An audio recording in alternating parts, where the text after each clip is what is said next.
Hi, I'm Pav. And I'm Neil. And welcome to the Top 10 of Anything podcast. Let's start the countdown. 10, 9, 8, 7, 6, 5, 4, 3, 2, 1. Movie deaths come in all shapes and forms, from the good old revenge death that has the crowd cheering to witnessing a loved character breathe their last breath. Movie deaths have the power to rock us to our core. Here's Neil, the man that makes everyone say core, our fact hunter Neil. That's terrible. With 10 movie death facts. Thank you very much, Pav. So what I thought we'd find out today is the top 10 people who've died the most in movies. And believe it or not, Sean Bean isn't in the list. So at number 10, we have Eric Roberts, who has died 35 times. Galima. Galima. And number 9, we've Tom Sizemore, who's died 36 times. I'm melting! Oh, what a world! Number 8, Bela Lugosi, who's died 36 times as well. Dad, we gotta go home. And then number 7, John Hurt, who's died a staggering 39 times. I want to go home. And number 6, Boris Karloff, who's 41 times on screen. Galima. Galima. And Dennis Hopper is also 41 times he's died on screen. Sorry, stuff's just falling everywhere. Poltergeist. I love you 3000. And another 41 deaths on screen is Vincent Price. I love you 3000. And then in third place is Lance Henriksen, who's died 51 times on screen. I love you 3000. And number 2 is Christopher Lee, who's died 60 times on screen. I'm melting! Oh, what a world! And the person who's died the most on screen is Danny Trejo with 65 deaths. I Wow. love you 3000. Is that it? 65? Yeah, he's only died 65 times. Look at that. And he survived being a Rancor keeper as well in The Mandalorian, so that's fair enough. Yeah. Let me turn that off now. I don't need to have that on. Ladies and gentlemen, it's time to count down our top 10 movie deaths. And for our guest, we have royalty tonight, ladies and gentlemen. She's an author, Empire magazine legend, and Geek Queen. Ladies and gentlemen, the one and only Helen O'Hara. Yay! Hello. It's been 6 years since we last met. But Feels like only 6 minutes or months or something. Well, maybe a bit longer. But we were, before we pressed record, we were working out that it was Star Wars Celebration that 2016, the Europe one, wasn't it? Where was it? It was the XL Centre. I was at the it? XL in London. It's slightly less exotic than some locations, but it's all good. Oh, it was so good. It was though. so fun. Yeah. It was so much fun. And as we're recording this, it's Anaheim, I think, is this year's. Which you were saying that unfortunately you couldn't make it to this one. You weren't chosen. No, I wasn't. One of my colleagues, Ben Travis, has gone off to Anaheim this year. He's drawn the long straw for that one, so he will be there, basically hugging every Baby Yoda in sight. If I know Ben, so he'll have a good time. But you did say that the trade-off was that you went to the immersive, like the Star Wars Galactic Cruiser, didn't you? Yes. So I didn't really feel I could argue with Ben being set to Celebration because myself and my pod colleagues, Chris Hewitt and James Dyer, went to try out the Galactic Star Cruiser earlier in the year. And it was immense. It was magical because the thing is, I know that Star Wars is famous for the used universe and everything. And this was a little bit more kind of, Star Wars prequels or some of the sequel stuff. It's kind of shiny Star Wars, Right. which some people, including James, would say feels less Star Wars-y in some respects. But at the same time, that meant for me, it also felt a little bit Star Trek. It felt a little bit Fifth Element. It felt a little bit Battlestar Galactica. So I was just having the best time. It was amazing. Did you dress up as well? No, and I felt really out of place. I felt really foolish that I had brought like colored tops. If I actually ended up one day for dinner wearing essentially my running gear because that felt more in keeping with what everybody else was wearing, Right. it's one of those places. If you find yourself, with a chance to go to the Star Cruiser, just wear neutral colors and close fitting leggings and sort of neutral colored tops, and you will genuinely feel better for it. Do not make my mistake. Yeah, it's been a while since I've worn leggings. Very flattering, Yeah. I've seen loads of videos online and people are saying, look, this isn't a Star Wars hotel where you can just kick back and relax. You've got to immerse yourself in, because it's basically a 2-day experience, isn't it? It is. Yeah. It's a 2-day thing, and I mean, look, you can kick back and relax. I did there was the first day we were there, I was a bit like, we've got about an hour and a half before dinner, guys. I'm just going to lie in my cabin and watch the window, watch the stars go past. Like, that's all I want to do right now.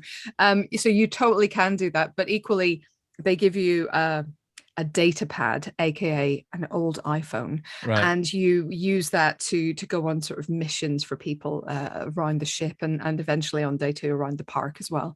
So you can get as involved or not as you want. So like the little kids I saw were having a great time doing all of these missions. I came out at one point out of the dining room, and they did have blue milk and things like that. I came out of the dining room at one point, and Chewbacca was going up the stairs, right? And so I called back to Chris and James. I'm like, hey, guys, Chewbacca's here. And this 12-year-old girl who I'd never seen before turns around and goes, no, he isn't. You didn't see anything.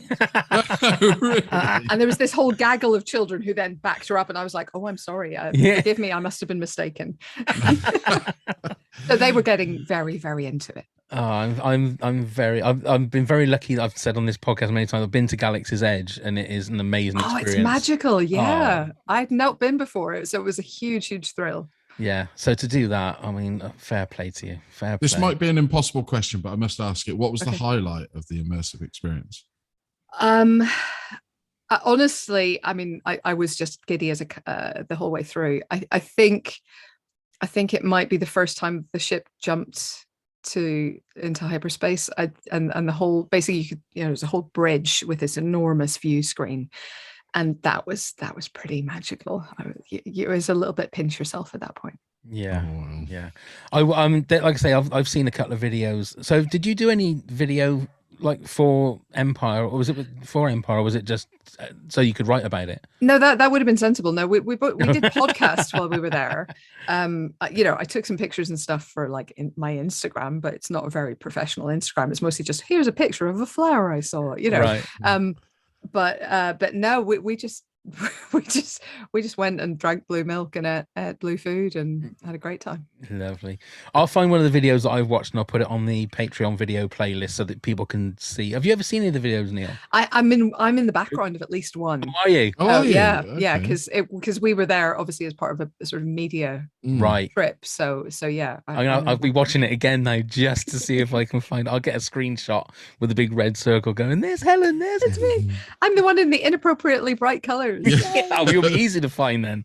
You'll be easy to find. But yes, I have watched the video. You have? Yeah, I've watched a couple. Yeah, it just. I mean, obviously, the thing is, it's very expensive. But I think as an experience, if you've got the money, you should do it. It's the same as I've said. Anybody that's a Star Wars fan should go to Galaxy's Edge, because it's not like a theme park. It is like just stepping into another. It sounds corny, but it's like stepping into another world, because everybody that works there are in character. They're not saying, oh yeah, I watched the football match last night. They bright suns, and I love it. I'd go there every day if I could. Cool. It was so cool. Yeah. I mean, look, I know I was profoundly lucky to get to go, and journalist wages would not cover it on their own, but just magical stuff. Magical. We're not here to talk about wonderful things. We're here to talk about death. That's what we're here to talk about. So, both of you, what would you consider is a classic movie death? What would you consider is the definition? Helen, you first. Well, I'll be honest, a lot of mine are quite chatty. So I think I have a preference for the sort of operatic movie death, the one where somebody survives long enough to have a few pithy last words. So I put cards on the table. A lot of mine fall into that category. But I have gone for a few which either traumatized you and shaped the way you saw the world as a kid. And also a couple that it's an incredibly memorable image. Where I think some of those were on my long list and didn't make the cut, but a couple are, I think, still in my top 10. And it's just, I have not got the image out of my mind since watching the movie. Yeah, Neil. Yeah, well, exactly like that. It's that you remember the death. It sounds awful, but when you think back of a film and that's the first thing you remember, that's when it becomes a great death scene to me. Is your memory of it. But when picking this, I ended up with hundreds. Yeah. Well, not hundreds, but loads and loads and loads. So I thought, well, what I'm going to do to get my top 10, because I was starting to think, how do I choose? Is the first 10 that I wrote down was obviously the most prevalent in my mind. And that's what I've gone for. So, yeah, they're all pretty classic deaths. Yeah, I had a couple in mind. Well, it never made my top 10, but they've stopped me watching the movie again because they're so. I mean, I'll tell you the one is Melissa Leo in Equalizer 2 with Pedro Pascal. And I will say, before we carry on now, spoilers. There's going to be spoilers. Spoilers for everything. Spoilers for everything. So, we're not going to apologize because we're talking about movie deaths. I'm sure we may even spoil, not you, Helen, because you probably watched every movie there is, but we may spoil movies for each other tonight. So there you go. There's your warning. Spoilers. Well, I hope there's no really recent movies because I just haven't been able to get to the. Well, I mean, then don't. I mean, sorry, Neil. We'll just have to go la la la la la, won't you? Or take your headphones out when we're talking. But that one in particular is. Do you know what I'm talking about with the knife? Trying to remind me. I don't. Yeah. So Melissa Leo's sort of sat on the floor and she's just been sort of attacked, and Pedro Pascal, like, if I'm right, is like a double agent or something that the Equalizer Denzel Washington's gonna sort out. But he's talking to her, has his hand over her mouth, and then just sticks the knife in her, but just like as cold as anything. And I can't watch the movie because of that. I do like the Equalizer movies, but that is so fucking cold. I just can't do it. I can't watch that movie anymore because it just unsettles me. So it's not in my top 10. But let's carry on. Helen, give us your first. Or your number 10 movie death. No prizes for guessing why this one's on my mind, but at number 10, I have put Goose from Top Gun. Okay, yes. Anthony Edwards. I am still haunted by it, and so are all the characters, it turns out, in Top Gun Maverick, so I feel kind of vindicated in that. But yeah, it's the tragedy of it, it's the senselessness of it, it's the moment in your life that can't be stopped and changes everything that comes before and after. So it just really, really struck me. It's not the most visually amazing death. He doesn't get any great last words in the way that some of the others on my list do. But, I'm not over it. Yeah. It turns out. No, I can feel that. But see, no, I can't remember the last time I watched Top Gun. But I remember when I last watched it, I didn't think it was a particularly good film. Am I right in that? Or it's very cheesy at times. It doesn't make a lot of sense at times. It's very jingoistic, of course. But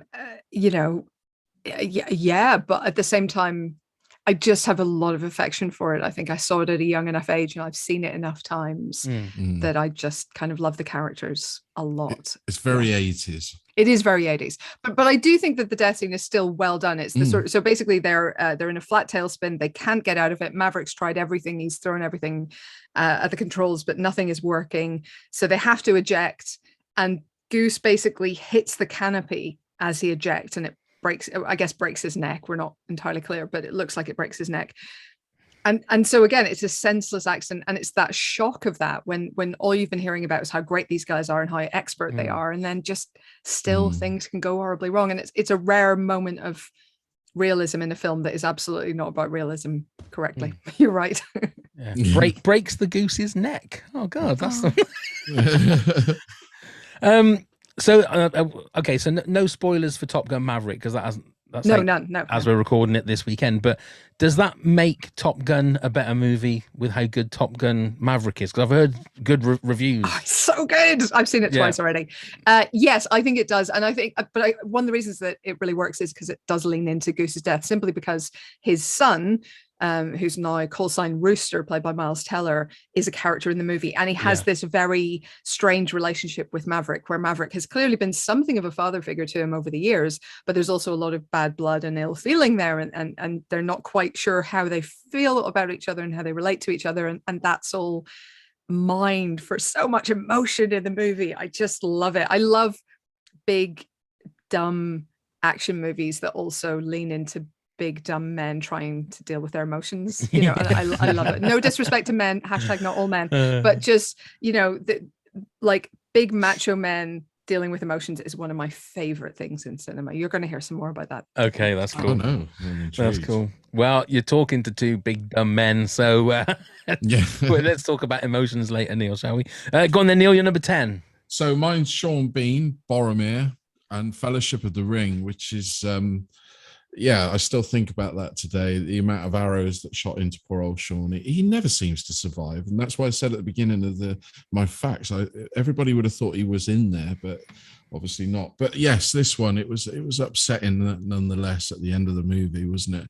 Seeing him brought down by those arrows straight into him. This is on my list as well. I've got it at number 5. Okay. I went back and forth a little bit, because Gollum is a memorable visual death in the Lord of the Rings trilogy, but I feel like Boromir is the one that stands out. The whole "my captain, my king," the kind of rapprochement with Aragorn, the deathbed conversion back to the side of truth and justice and getting rid of the ring.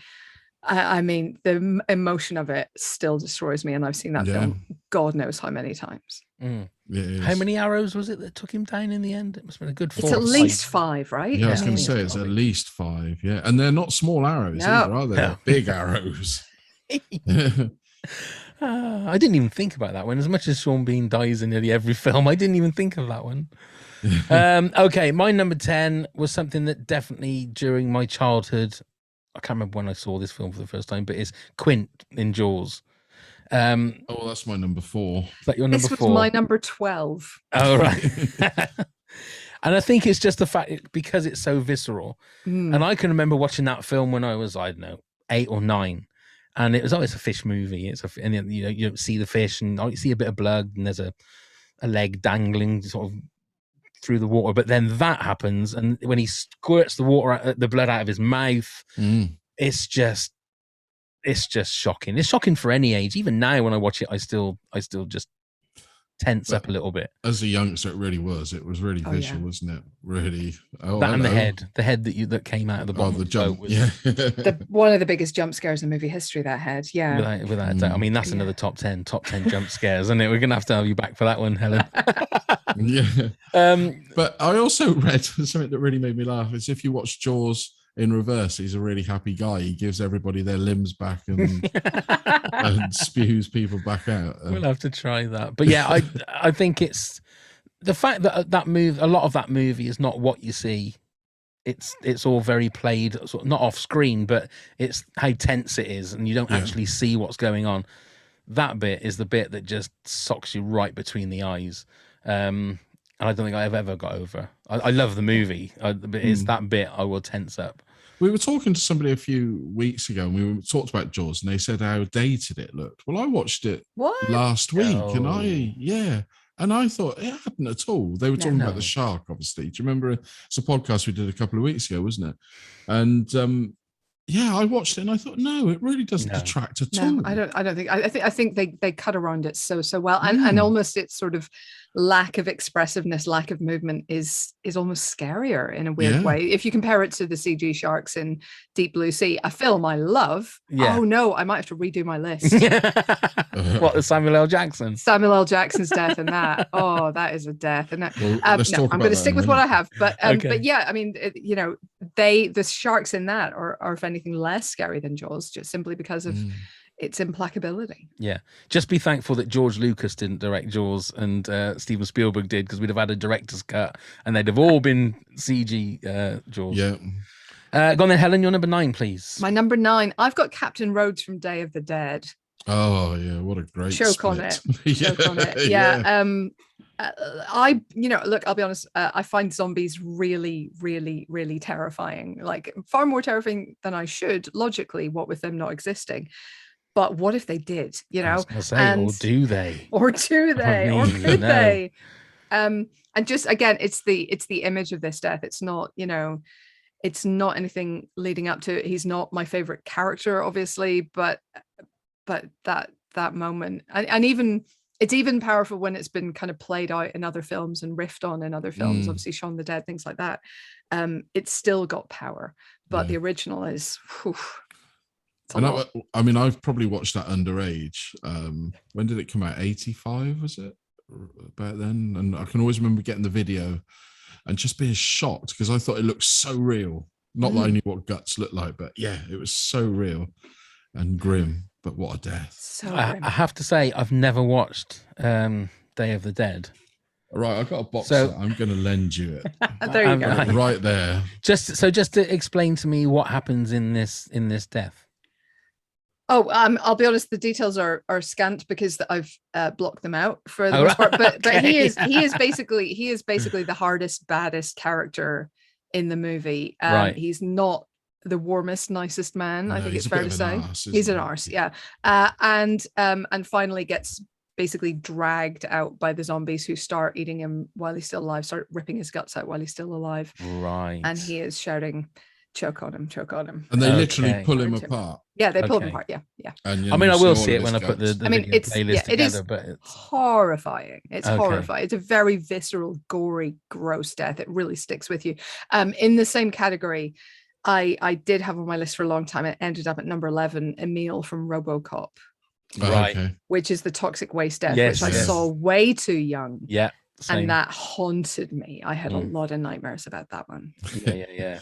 No, I Yeah. agree with that one. Go on then, Neil. You're number 9. Well, we just spoke about it a little bit. It's Deep Blue Sea, Samuel L. Jackson. Hey. I remember going to the cinema to see this, and obviously Samuel L. Jackson being in the credits, thinking, "Oh well, he'll be all the way through it," and it literally was a jump scare, nearly, of a death. I wasn't expecting it, nor was the packed cinema that I was watching it in. Remember it very well. And everybody oohing and ahhing that he'd gone. And some people behind us, I even remember the lady behind me saying, "Has he actually been eaten?" As if he's just suddenly going to reappear in the water. But yes. So literally he stood at the side. He's doing that very rousing speech to get everybody going. And then woof, or rather splash, out comes and splash, out comes the shark and eats him whole and takes him straight in. CGI is a little bit ropey nowadays, but hey, isn't it all with the 90s movies looking Yeah. very, very dated? But it's still a great death It's so and good. unexpected. The shock of that, and that whole big speech, we know the rhythms of these movies. We know how the big speech goes, and they do not include being eaten by a shark when you're in the Yeah. middle of saying, Mm. you know what's faster than water? Ice. Or you Is think that the water's la- fast, you should try ice. Yeah. Oh Is- my God. So good. Is that the last good film that Remy Harlin's actually directed? There you go. I'll put it out there. I feel like there was something a couple of years ago that wasn't bad. Hang on. I'll have to. Here That we go. sounded damning, when I- didn't it? It did. Yeah. But he sort of drifted right off. I thought he was going to, be that. We all thought he was going to be the next big. He did. Didn't he do? He did Die Hard too, didn't he? Yeah. Die Harder. Yeah. Mhm. And he did the long kiss, goodbye, good night, whatever Good it was. night, yeah. And then what was the pirate one he did with that we've all tried to Cutthroat avoid? Island. That's Yeah, right. that didn't go well. I quite like that film, but yeah, it didn't go brilliant. So 2021 he did Class Reunion 3. There you go. He's Yeah. You know what? I may have misremembered with the whole. I think he Mm. did something more The recently. Misfits, Legend of the Ancient Sword, Skip Trace, The Legend of Hercules in 2014. Oh my God, he hasn't done much. For Yeah, that was with Kellen Lutz as Hercules. Oh, so is it that one? Yeah. yeah. He did The Covenant, which is a terrible movie that I'm hugely amused by every time I watch it. That's the one which is like 4 young witch boys.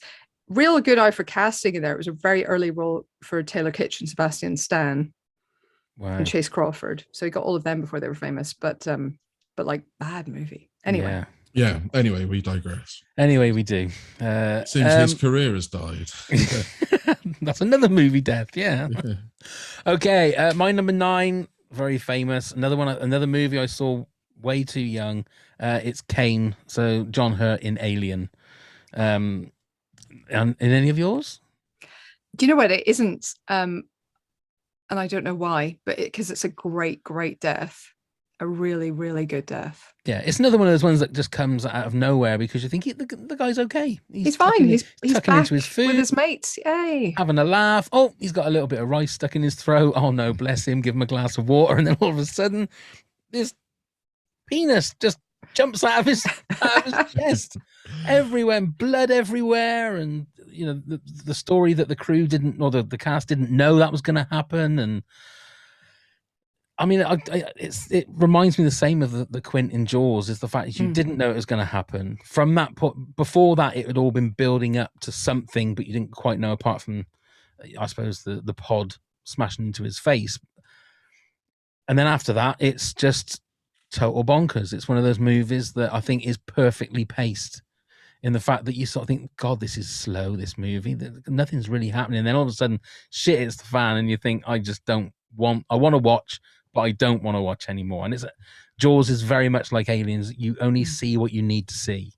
100%. If you just saw it in the light of day, that's not very scary. But when you see it with the drool, it's just one of the scariest monsters ever. It is astonishing. He also did a great parody of it in Spaceballs. He did. I have a lot of time for as well, but he doesn't die in that one, so that wouldn't count. No, that's true. Right then, Helen, your number 8, please. My number 8, I feel like it's going to be higher on some other lists. Hans Gruber, Die Hard. Hans Gruber, yeah, that's number 5 in mine. Oh, number 6 for me. Yeah. Oh, look at that. But astonishing image, just that fall, just fantastic, and sort of at the peak of his triumph to finally go. And then even the last gasp for, safety, holding on to her watch and symbolism, man. Oh, it's great. But yeah. You can't really fault it. But he didn't know he was going to be dropped from quite a height, did he? So the fear is genuine. Yeah, or they dropped him before they got to the end of the countdown or something. I think they dropped him on 2, didn't they? Yeah. They said we're gonna drop you on 3, and they went 1, 2 and dropped him. It's like you say, when they're fiddling with the watch, and it's that slow motion look where he's looking up in sort of while he's holding on, and the gun is about to come up. It's beautifully directed, beautifully edited, fantastic in slow motion. But it's one of those, yay! Finally, he's gone. Screw you, you suck. Yeah, exactly. Go on then, Neil. You're number 8. So this, at 22 years of age, when I went to see this at the cinema, brought me to tears. It's Mufasa and the Lion King. And I still hate it now, seeing it. So going through my kids growing up and having to watch it over and over again, it's a point where I always thought, no, I'm going to nip out of the room while this bit's on and come back when Simba's a little bit more grown up. It's just disturbing for a Disney death. And I know there's been a lot of disturbing deaths, but I find this one probably the most upsetting because of little Simba trying to wake his dad and everything. And it gave me reminiscence, which is another thing that always makes, we'll talk about movies that make you cry, but The Champ with John Voight, at the end of that kills me nearly. And it reminded me of the same feelings I've got of watching that. And I struggle still to this day with it. But yes, when he's been crushed under the pretense of Scar being, it's, we all know. And it's Scar digging the claws in as well. Yeah. That is pure evil. Pure evil, twisting the knife. Yeah. As a movie expert, Helen, where do you stand on the Disney remakes of the animated movies? I stand all over them. I just jump up and down, to be honest, for the most part. No, I think for the most part, there's no reason for them to exist. Yeah. I think some of them have been exceptionally well done. I think the Jungle Book actually is very, very good. But most of them, I'm a bit like, I mean, you made that movie already. Why are we doing this? I appreciate the artistry involved. God knows the VFX work is extraordinary, but why not make something new with those people and let them fly off and do their own flights of fancy and not just have to recreate something that we've already seen done brilliantly. So I kind of feel like it does a little bit of a disservice to the animators, or the original animators and the new animators, in a lot of cases. There's maybe more call for it where it's a human story and you can get new human actors in and maybe they can bring something to it. But the ones that are essentially newly animated movies, remaking old animated movies, I don't really get it. I thought especially The Lion King, those voices of the original are so ingrained into those characters that when for instance, it was Chiwetel Ejiofor, I think was Scar, wasn't he? And he just to have the same sort of camp Disney, the camp Disney baddie that Jeremy Irons had. It didn't seem to have any humor in it, which I thought was just I just didn't understand why they would spend. I mean, they're almost a little bit soulless, aren't they? They are, but obviously they took a shitload of money in the box office, which I suppose is in the end what it is. But but the death in the remake, the reimagined Lion King, it doesn't hold at all the punch that the cartoon one does at all. No. I don't think it works nearly as well. No, I completely agree. Okay, my number 8, you did hear a little bit of it. Kalima. The amount of times I would go, Kalima, Kalima, and grab my brother's chest just to see if I could take his heart out. It's the sacrifice victim from Indiana Jones and the Temple of Doom, which now that you watch it on Disney Plus is the full uncut version where you actually see Mola Ram take the heart out and the heart goes up in flames. It is vicious. Absolutely vicious. And I can remember watching the making of, they said that they had to put added flames when the body is being lowered into the whatever it is, like what's a pit, hellish pit. Pit. They had to add flames over the body because it just looked too realistic. That it was like an animatronic body that was scrolling around just covered in flames. And it's just the whole thing looks like a nightmare. The coloring of it being like red and rocks and this chanting, and Mola Ram, just a fantastic villain because he's just absolute evil as well. But that one for me, I mean, like I say, I think I started watching it on Disney Plus and not realizing it was the uncut version. And you're just watching it because it's something that you've watched God knows how many times since 1985, whenever it came out. And all of a sudden, I'm seeing his hand going through his chest. I thought, Jesus Christ, what's that? What the fuck is going on? I just think it completely brought me back into it, and it made the movie so much better. I mean, I've always liked Temple of Doom. It seemed to have a lot of negativity about it as the worst of the Indiana Jones. Well, before Crystal Skull. I've never heard of it. But it made the movie so much better because it is supposed to be a movie that is dark and horrible and like a nightmare. So yeah, you can't beat that. No, it's terrifying, and I feel like all of us saw it too young. I'm sure we all did, because the nature of the time. Wasn't that the one that was given a PG but essentially ushered in the PG-13 rating? Yes, I believe so. Yeah, I believe because they were like, something has to be done. This is not for everybody. Come on, people. But they've all got moments, haven't they? I was going to say, yeah, you've got melting and heads exploding in the first one. So the fact they're all PGs in this country, it's quite crazy, amazing, really. Absolutely crazy. Go on then, Helen, your number 7, please. Number 7. I didn't put numbers on, so I'm just counting backwards. Right. I have gone for, you heard her in the clips there, Wicked Witch of the West. That is my number 7 as well. Hey, there you all go. the best Great people. minds. Yeah. Yes, from, of course, The Wizard of Oz. But again, it's something that I saw in childhood that just stuck with me. And I think, maybe if I'd seen the melting head in Raiders first, that would have been the one that stuck. But this one was just so horrifying, and you're sort of sitting there as a kid going, can that happen? Can a person just melt? What do I need to do to protect myself from this? No one's talked to me about this. Come on, people.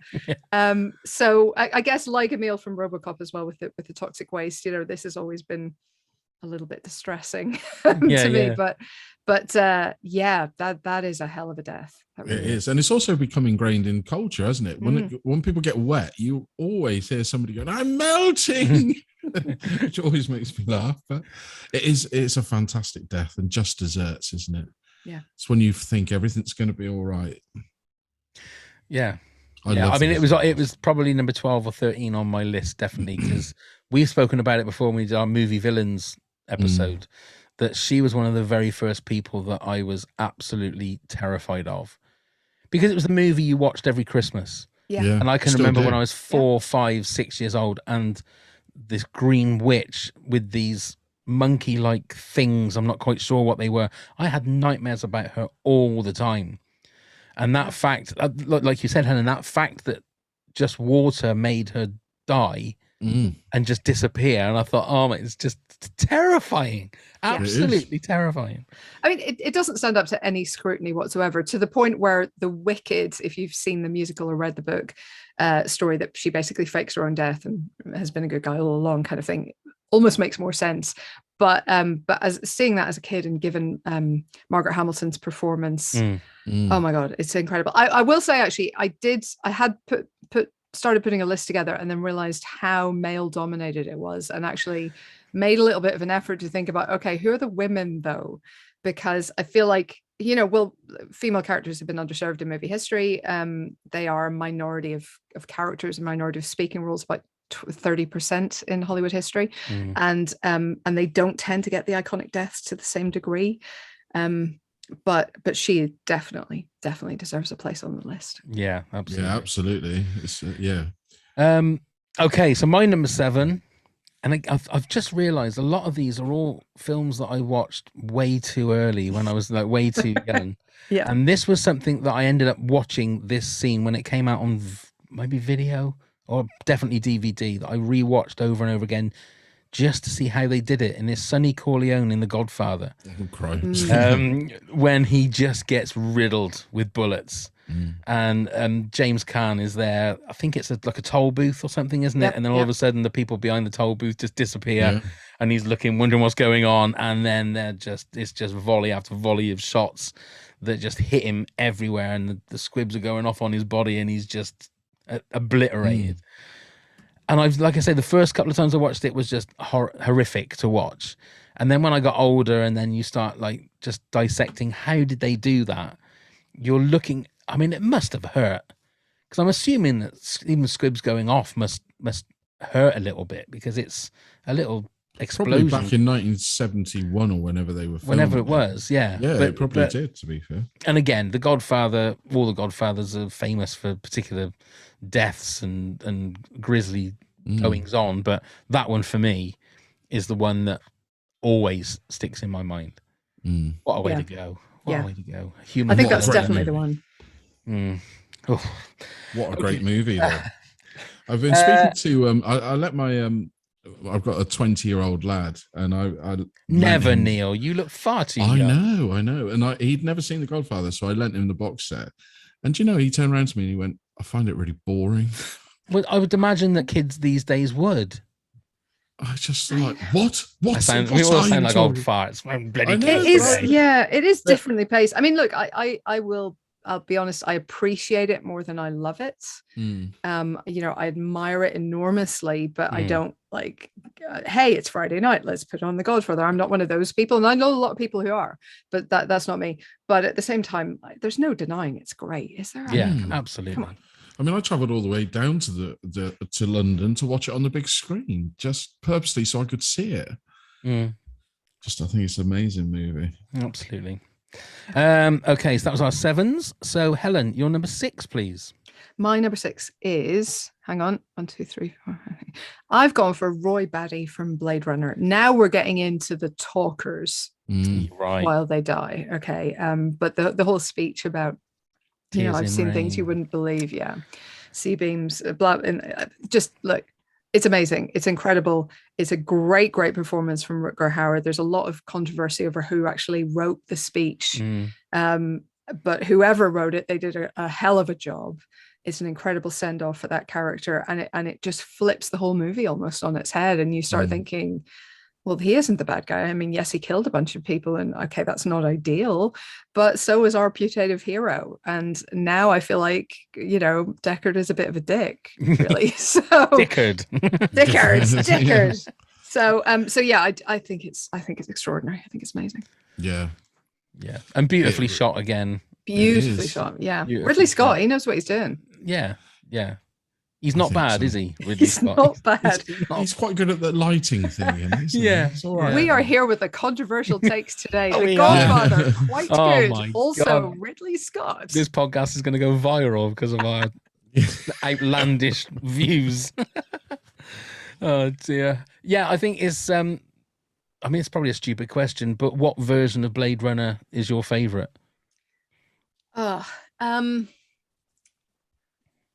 know it's not the fashionable answer, but like theatrical is the one that I watched most. I have now watched the final cut. I realize I don't need the narration, but I just like, that's the way I first saw it, and that's the way I still think of it. So probably I just need to watch the final cut like 10 or 15 more times, maybe, and then I will come around to what I'm told is the correct way of thinking.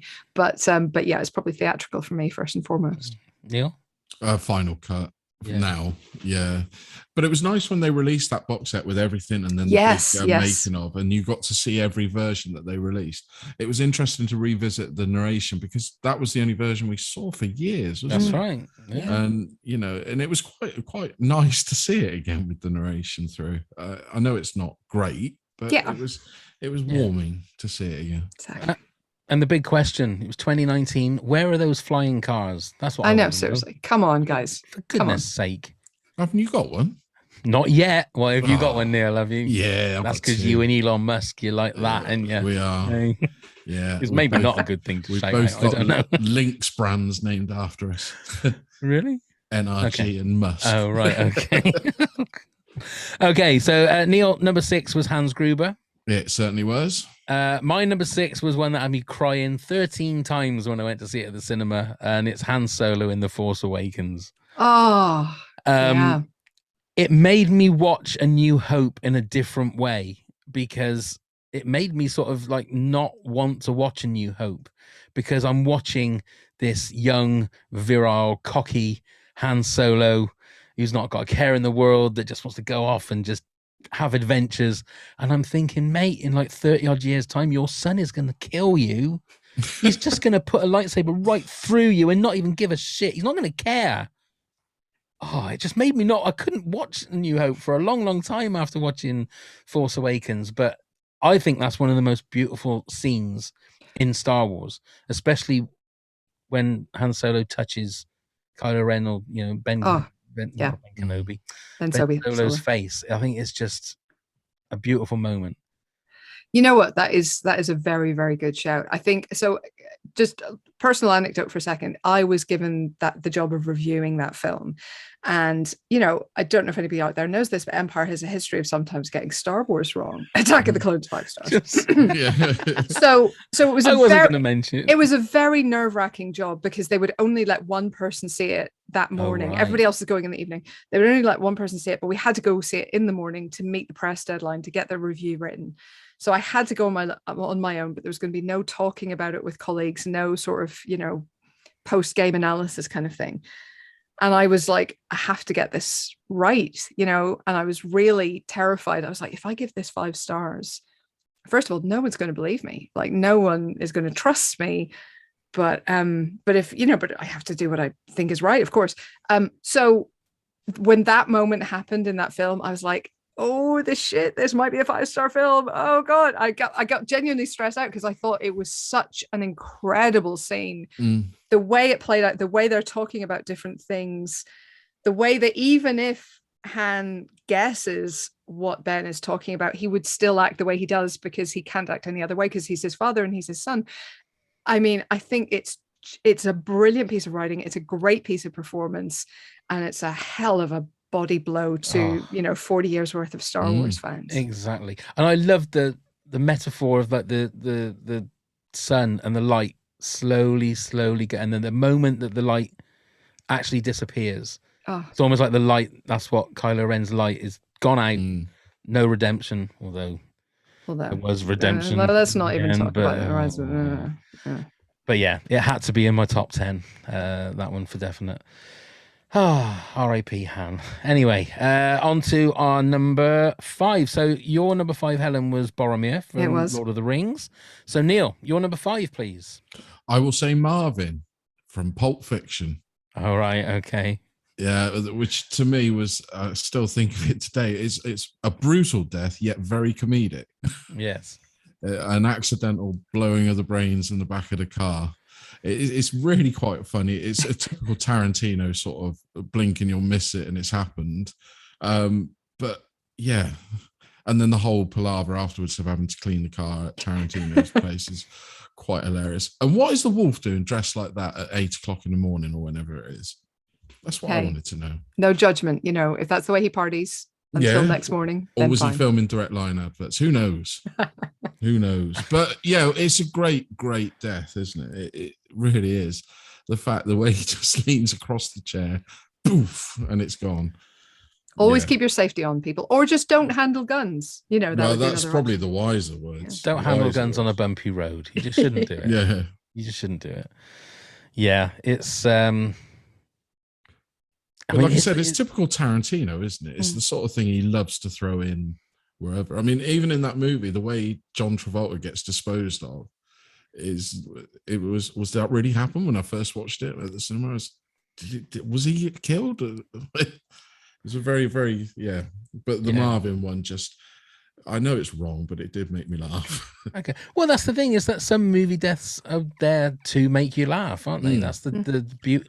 I can't be honest. That's the beauty of movie deaths. And the fact that there are so many different types. Well, there are some funny ones, but I mean, the fact that it was so brutal. Absolutely. That's why I felt wrong for laughing. Yeah. I don't know. I mean, the way that some of the Spinal Tap drummers go is also pretty. Oh yeah, this is true. So And on that note, isn't it great to hear they're doing another? Well, fingers crossed it'll be a good one. They're doing another movie. I really hope so. I really hope. Can you imagine if it's up to the standard of the first one? Oh my god. Yeah. Well, I mean, you can only hope, can't you? I mean, the history of these sequels that come 20, 30 years after the original is not particularly, there's not a good strike rate, put it that way. Look, maybe this will be the Color of Money / Top Gun Maverick of the comedy genre. I think that the worrying thing for me is that I think no comedy sequel has ever been truly great. No. Not even Airplane 2. So, Well, in that case, then they need to get Tom Cruise as their drummer, don't they? I think they genuinely do. I think he from what I can see, he's the common thread. So yeah. It's got to be that. Yeah. Okay, so my number 5 was Hans Gruber from Die Hard. So over to you again, Helen, for your number 4. My number 4, I knew the film I wanted, and I went back and forth between the people. I've settled on Captain Miller from Saving Private Ryan.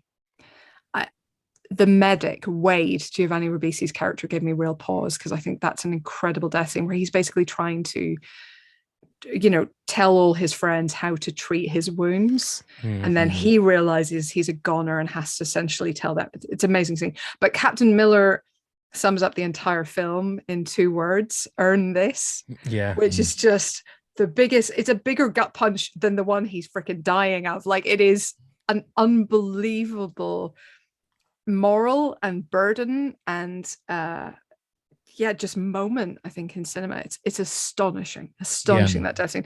Again, I'm going to be really controversial. Steven Spielberg, quite good. Jesus, Helen, come on, you're going to get taken off the air. You can't keep dropping bombs like this. He's not bad, is he? He gets it right occasionally. He's not bad. And we are doing our top 10 Spielberg movies in a few weeks' time. So, oh my God. And the thing is, he's very joint number 1 is and he's very, very clever at the start of that movie because you think that those eyes are Tom Hanks's eyes. Yeah. And you think, okay, well, he's not going to die. He's fine. He's okay. But actually, if you watch the movie, because that's exactly what I thought when I watched it. If you watch the movie, he doesn't do a direct match cut. Oh, right. He would. He's that good. He is that good. He's Steven Spielberg. Spielberg. Come on. I still think it's the best opening of any war movie, though. Because it really does immerse you straight in, and you're like terrified when it was done well at the cinema with the great sound and everything. To be fair, that could be the top 10 movie deaths just in that movie. That part of Saving Private Ryan. Yeah. The slow push of the knife in the fight upstairs. Oh God, I'd forgotten about that one. That also is astonishing. The sniper battle and the way Barry Pepper goes as well. I mean, just that is an incredible film. I can't remember the name of the actor that's getting killed with that knife, but he's going, wait. He's trying to tell Jeremy something. Yeah, and because I can see his face in my head, but he's trying to tell the person to wait and stop. It's a killer. I mean, it's literally a killer also. That is literally a killer. Neil, your number 4 was Quint from Jaws. My number 4 was one that is a complete accident, should never have happened, and it's the swordsman from Raiders of the Lost Ark. Only because Harrison Ford had the squits and they had to get rid of the whole scene. For me, it's one of the greatest moments in cinema history, in the fact that it shows that Indiana Jones is just a stone cold killer. He doesn't care. He doesn't care how fancy you are with a sword. He's just going to just straight up shoot you. And everybody enjoyed it in the crowd. They're all there going, way, when he dies. And it's funny. It's another funny. It's really funny. And the fact that it was supposed to be this elaborate whip versus sword fight and choreographed and yeah, I can't remember what it was that Iso Sayet, but Spielberg was the only one that never got food Dysentery, poisoning wasn't it? because he took canned food with him. See, that's how good a director Steven Spielberg is. He takes his own canned What food. a dude. What a man. Oh, do you know what's weird? When you said this death was a complete accident, another gunman versus swordsman came into my head.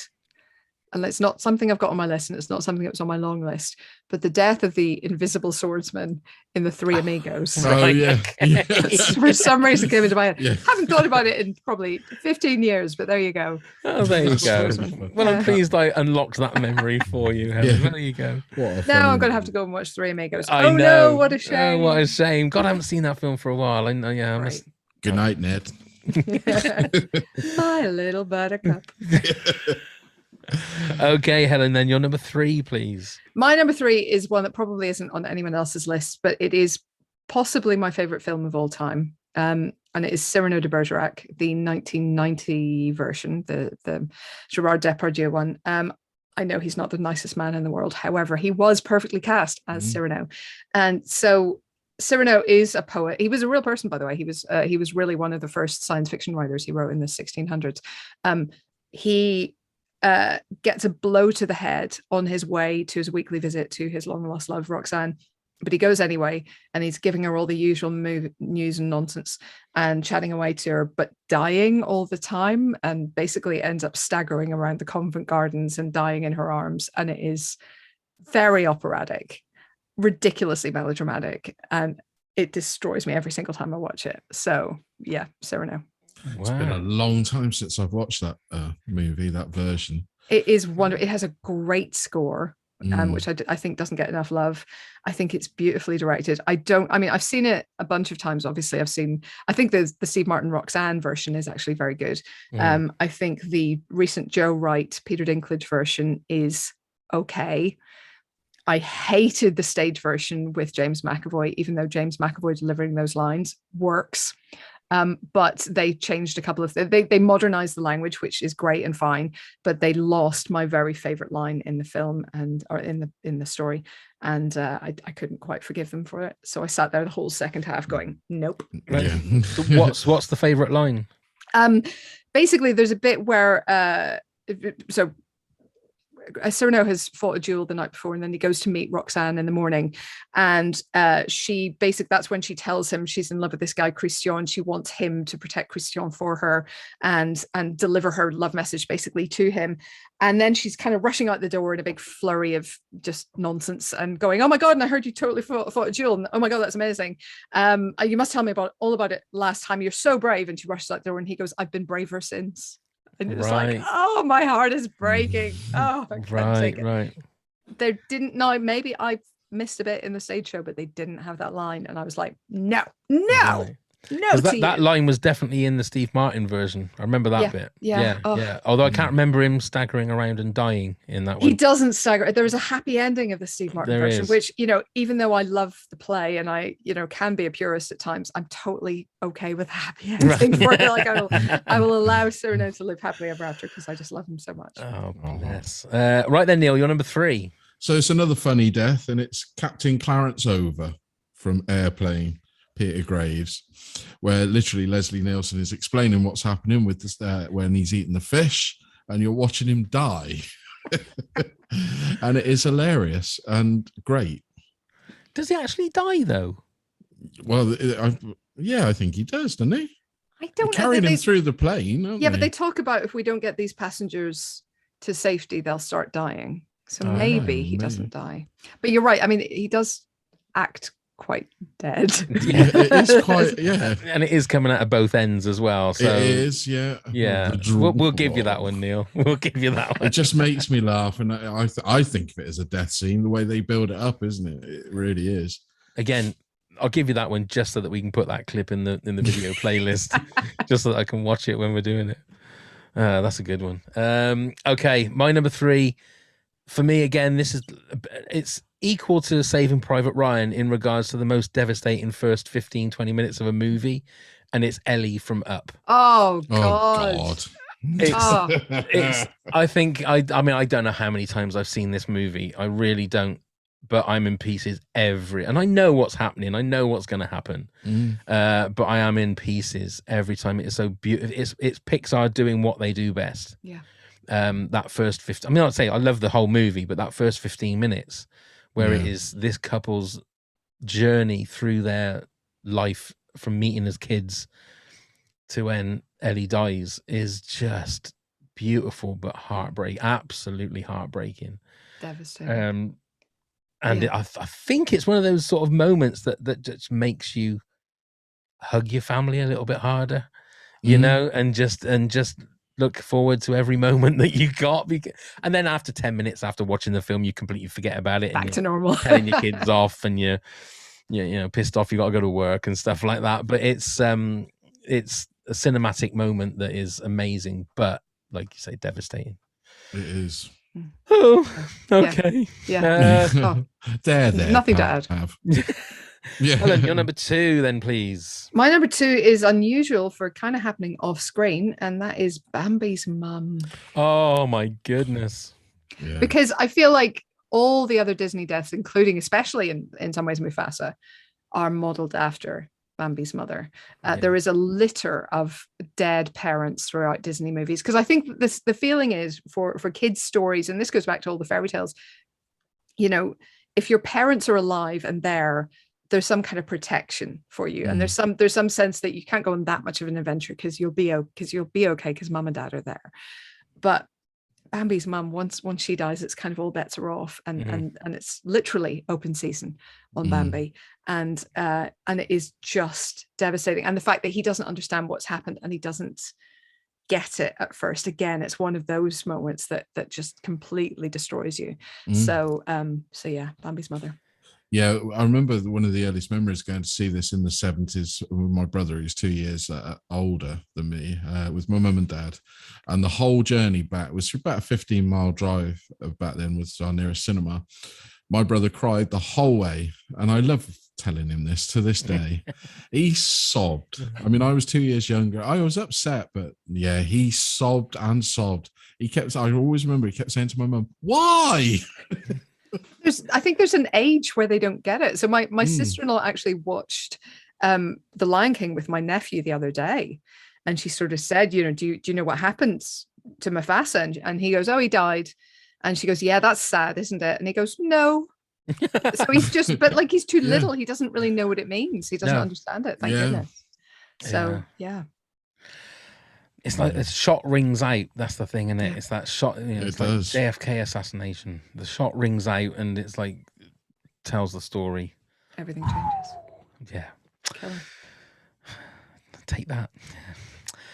Right then, Neil, you're number 2.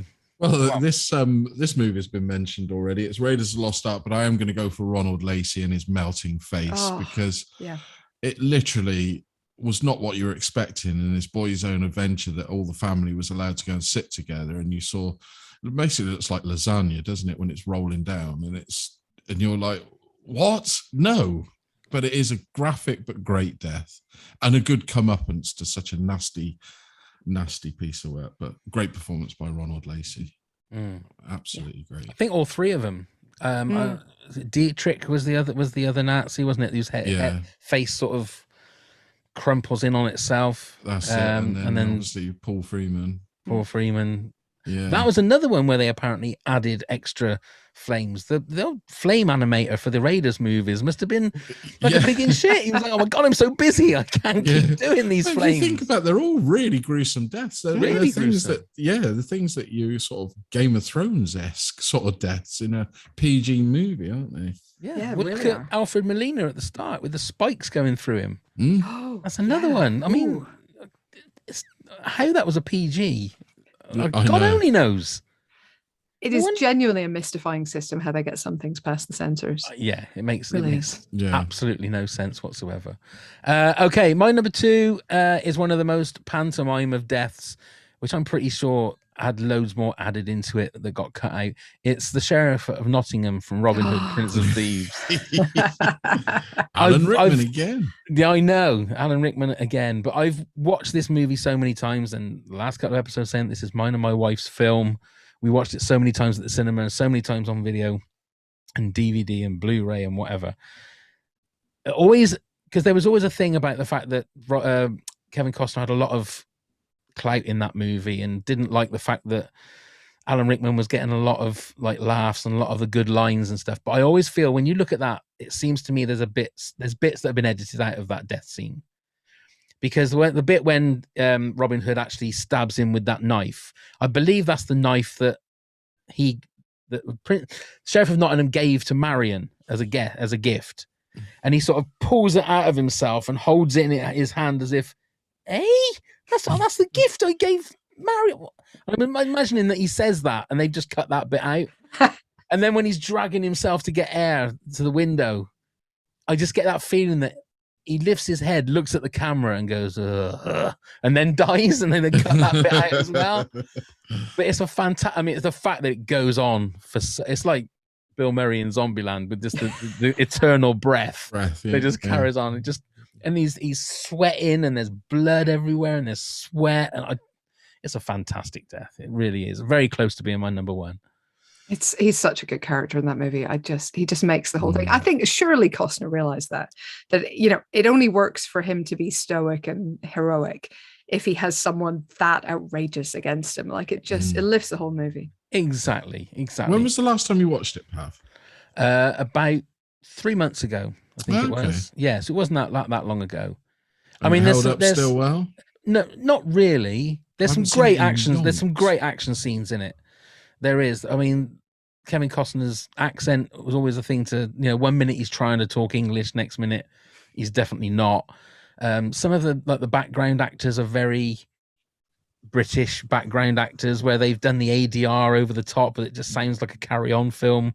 Am I right in thinking Jack Wilde was in it? Jack Wilde was in it, Was he? Yeah. And Daniel Peacock was in it. That's right. He was Bull. Yeah, but there's some really, really great bits and great moments in it. But I'm gonna cut your heart out with a spoon. That was another good It's blunt. line. It'll hurt more. Exactly. Why a spoon, cousin? Okay, right. We're about to reveal our number ones. Before we do that, Helen, would you like to give us your 10-2 rundown, please? Okay, so at number 10, I had Goose from Top Gun. Number 9, Captain Rhodes from Day of the Dead. Number 8, Hans Gruber in Die Hard.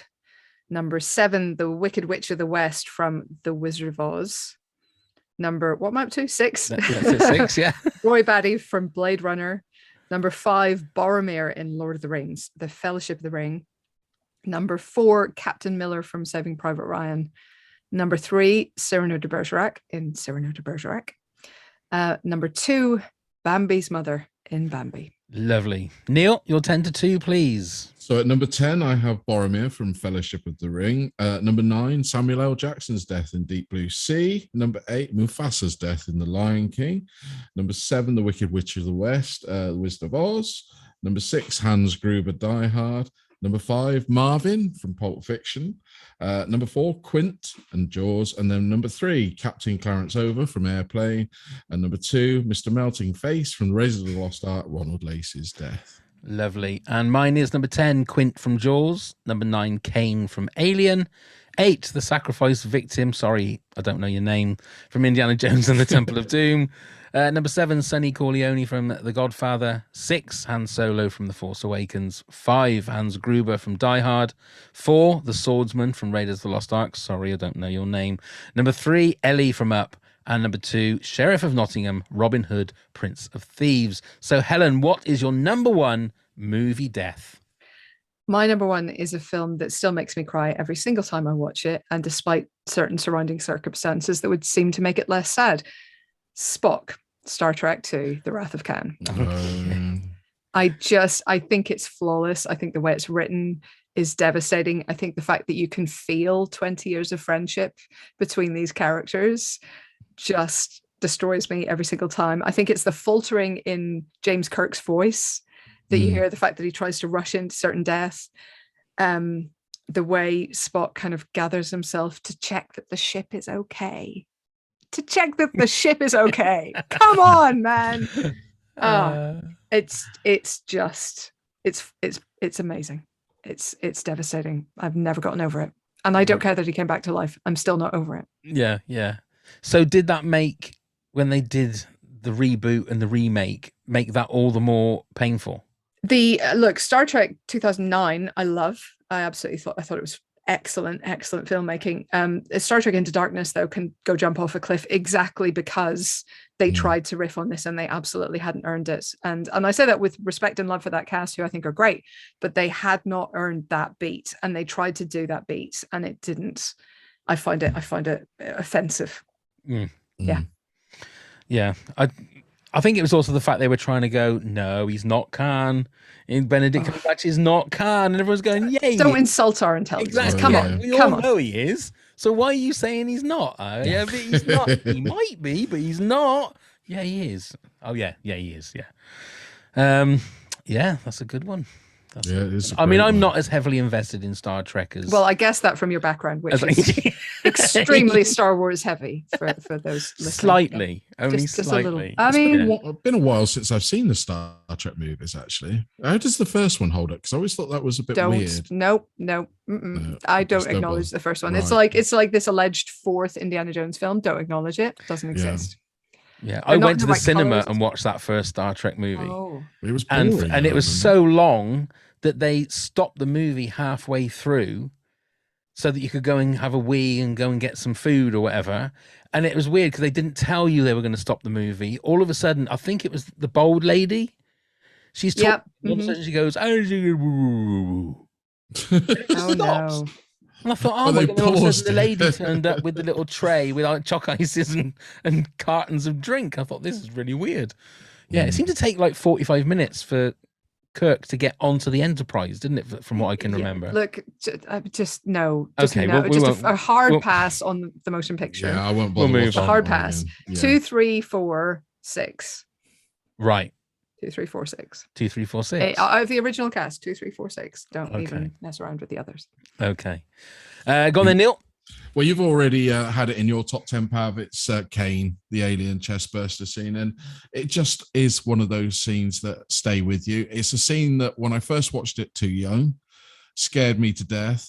Then whenever I went to watch Alien again, I used to avoid that scene. So I'd leave when I was younger.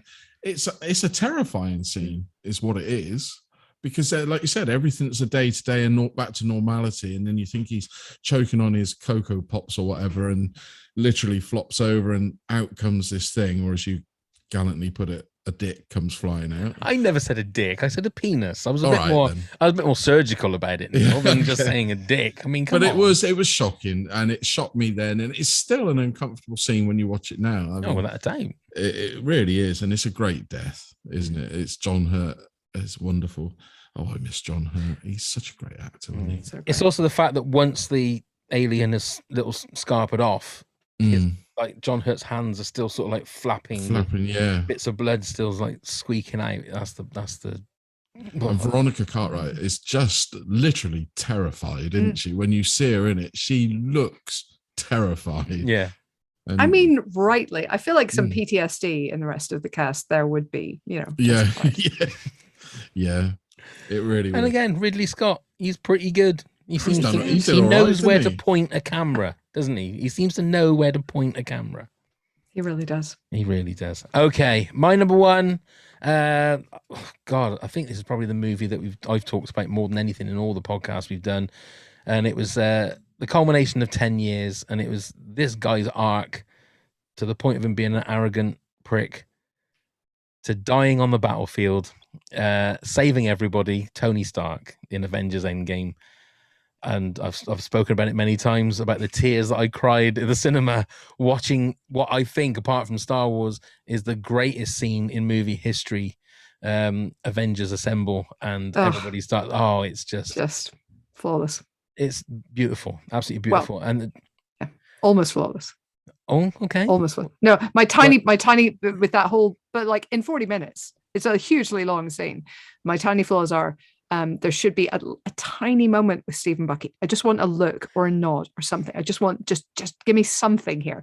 And second of all, the feminist bit I don't like. Yeah, that seemed very shoehorned in. It very shoehorned it. Whereas like Tony and Pepper fighting back to back, that's feminism for me. That's what I want. But so two tiny flaws, but they're entirely eclipsed by Cat picking up Mjolnir and then On Your Left and the portals. Yeah. And Tony, I mean, it's a great moment. It's a great moment. It is. I think the bit, not just Tony dying, but it's that bit when things are happening. Tony takes a glance over at Doctor Strange, and Doctor Strange just lifts that finger up that this is the one time. And then Tony knows, I'm going to die, but I have to do this because this is the only way we're going to win. Devastating, but the fact that Tony's at peace with it. He knows that he has to do that. He gets to say goodbye to the people that he loves, and that's I love you 3000. just fucking devastating. It just is. And every time I can remember watching it on TV, I think it was on Sky or whatever, and my daughter hadn't seen Infinity War, but she watched the last hour of Endgame with me, and I was doing my tears like I knew I would, and I looked over and she was bawling, and I thought, oh my God, you've not watched as much of the Marvel that I have, and it's still got to you that way, and that's how strong the emotion of that particular scene is, I think. Beautifully done. Brilliantly done. Well, there you go. That's our 10. We've got a few honorable mentions, so let me just quickly run through those. Jason Luce said Meatloaf in the 51st State.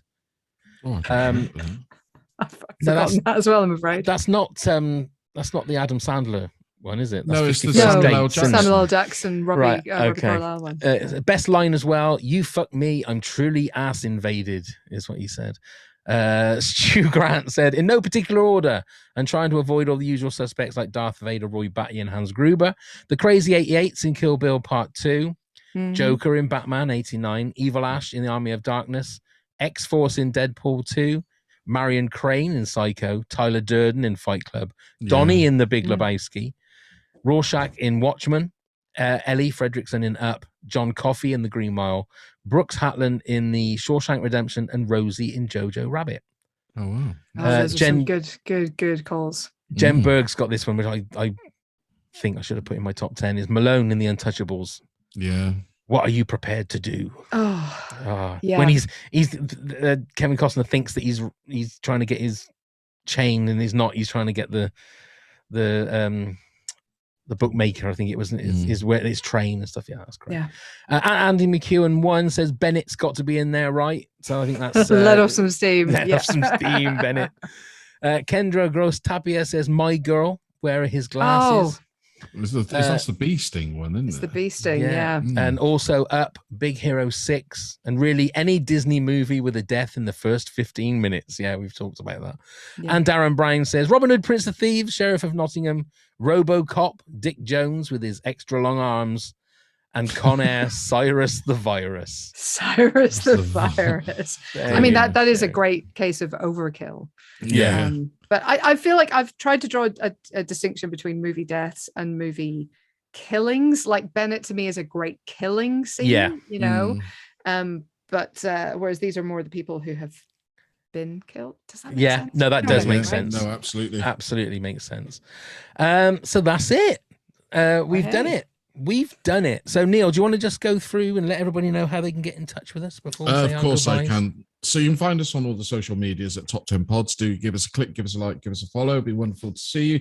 Email us at toptenpods@hotmail.com with any suggestions you may have for a top 10 yourself. Come and help support the podcast at patreon.com/top10pods, where there's all sorts of rewards where you can even be a guest on the pod yourself, and check out all our links via the Linktree. You can find the link in the show notes, and please do come subscribe and leave us a review and rating wherever you get your podcast from. Wonderful. The one question I wanted to ask you, Helen, you were saying earlier on about when you went and saw The Force Awakens and like you weren't allowed to, how do you stop yourself when you go and see a preview before anybody else, especially whether it's a great movie or a really bad movie? How do you stop yourself? Like you're saying, say you see Chris in the office and you go, that was a lot of shit. That was, you must have to stop yourself. We can talk to each other. We can talk to each other. No, I did have to be careful with The Force Awakens. James told me not even to look at him. He was worried he'd get an impression from my face. So I did have to sort of maintain a Chinese wall in that respect. But generally speaking, we can kind of spoil each other a little bit and just talk to each other a little bit. Having said that, I mean, I saw Dune about 2 months early, 2 or 3 months, maybe even more. And it was very hard not to just grab people by the lapels, just like people in the street, just like people I saw, around the place, and just grab them and go, I've seen Dune and it's amazing. So you do have to cultivate a certain amount of professional restraint. But no, I mean, I'm lucky that I have kind of colleagues essentially who I can talk to about this stuff, because yes, otherwise I would explode. I would. Yeah, I bet I can imagine. And what with COVID and that, things like set visits and that, are they something that you're still doing now, or? I have been on, let me see, 2 set visits maybe since COVID. It's obviously much more difficult, and studios are, understandably wary of having anyone on set that doesn't have to be there. So it has definitely sort of cut down on the amount of that kind of stuff that's been happening. I hope that it will start to happen again, because I think it's really a valuable thing to be able to see these films get made. So I really hope, and not just because I can get to see films being made, which is personally very exciting, but generally I think it's an important thing to be able to share with people. But yeah, so I hope to get back to it soon. I really do. And what's the most exciting one that you've done in your time? I honestly, I have been spoiled. I mean, so I was on set of Dune as well. I was there on Wonder Woman when she went over the top in No Man's Land. I was on set of Harry Potter for the last 3 Harry Potter movies, technically, not 2. I was on Captain America: Civil War when he was being brought in, arrested by Martin Freeman. I was on the first Captain America. I was on Guardians of the Galaxy in the prison. Wow. I have been on. I was on 300. That was one of my first ones. And I remember sitting on the airplane over going, well, they're definitely not going to have people as naked as they are in this comic. And then I get on set and they're all in their pants. And I was like, okay, all right. So keep your eyes up, Helen, eyes up. So yeah, Eyes no, up, what? I've been. Oh, and I was on set of Wolverine in Australia. Now, I'm not saying it was the greatest. X-Men Origins Wolverine. It wasn't the greatest film, obviously, but as a huge fan of X-Men in general, Wolverine in particular, that was one of the great days. It was really good. Wow. A lucky thing. Yeah, genuinely super lucky. So, any other books in the pipeline? I have an idea, but we shall see if anybody wants it, and if I can face doing all the research and the work of writing a book again. The last one, I swore never again when I finished, and then of course I've weakened over time. So there might be something in the future. We'll see. Okay. Well, we'll put a link to the book in the show notes, and also to the Empire podcast as well. Myself, and I'm sure I know that Neil is as well, both massive fans of your work. Yes. So please say hi to James and to Chris for us. Will do. And we'll sort out a date for top 10 movie. What was it going to do? Movie jump scares. We'll do that sometime in the future. Helen, thank you so much for joining us. Such a pleasure. Thank you for having me. Thank you, Neil. Thank you very much, Pav. Thank you, Helen. Great to see you again. Thank you, everybody, for watching and listening. And let's go start the countdown. 10, 9.